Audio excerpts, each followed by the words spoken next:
Good morning, it's James. I do hope and pray this message finds you and your loved ones peaceful, thriving, and very well. Thank you for your time. Thank you for your energy. I'm deeply grateful to have the honor and the blessing of laying eyes on you today, and I'm absolutely excited and grateful to be able to share some really powerful research with you.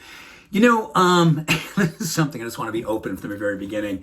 So when I started my spiritual path nearly 40 years ago, coming out of addiction, alcoholism, and just a lot of really unhealthy habits. And my greatest challenge was just feeling good about myself. And I spent most of my days beating myself up and finding things that were wrong with me. And I would look for things, literally search for things to use to validate me not feeling good about me. And I think for a lot of people who have been overcoming trauma and working on themselves in the spiritual ways, we can become a heartaholic, right? It's just like, oh my gosh, gotta work hard on ourselves, gotta love hard on ourselves. And being a heartaholic is something I certainly was close to mastering nearly 40 years ago.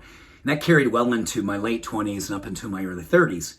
And then I really started to figure out the joy that could be with spirituality and the joy of personal growth and the joy of being really more connected to the universe, to God, and give myself permission to heal, to deeply heal. And when I came across this study this morning, all about how pleasure is so important for our mental health. In fact, the study was done, it was really talking about how when we incorporate games and pleasure, things like cornhole, ping pong, mini golf, twister, all these different games they talked about, incorporating these into our life 10 to 20 minutes a day is one of the most powerful things we can do for our mental health. And it just gives us a chance to maybe reclaim our childhood, give us an opportunity to feel a sense of possibility and pleasure. And the study is amazing because what they found out is incorporating play in our life literally helped to lower stress by 60%. This is after a month of 10 to 20 minutes a day, 2,000 people. 65% more relaxed when playing. 75% felt more happiness when they incorporated play. And really interesting to me and potentially to you, people who incorporated play found that this was more satisfying on a deep emotional level and just made them feel connected to others than when people thought about or did incorporate social drinking.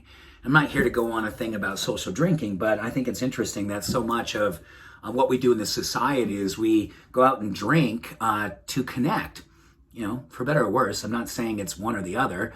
I'm just saying that this is better than that. And that's a pretty awesome thing to consider. So just want to share that with you. And going more into the pleasure idea, when we have pleasure in our life, it actually helps us to overcome the negative bias. It helps with our imagination muscle. Our nucleus accumbens, which is a place of mindfulness and centeredness, gets stimulated. You get more dopamine, of course. And then you're more motivated to bring love into your life. So that's a beautiful thing too. So let us be free to remove the hardaholic, if possible, and bring in the pleasure and the joy of play. I hope you have an awesome day. Much love. Every blessing. Have an awesome day. Bye for now.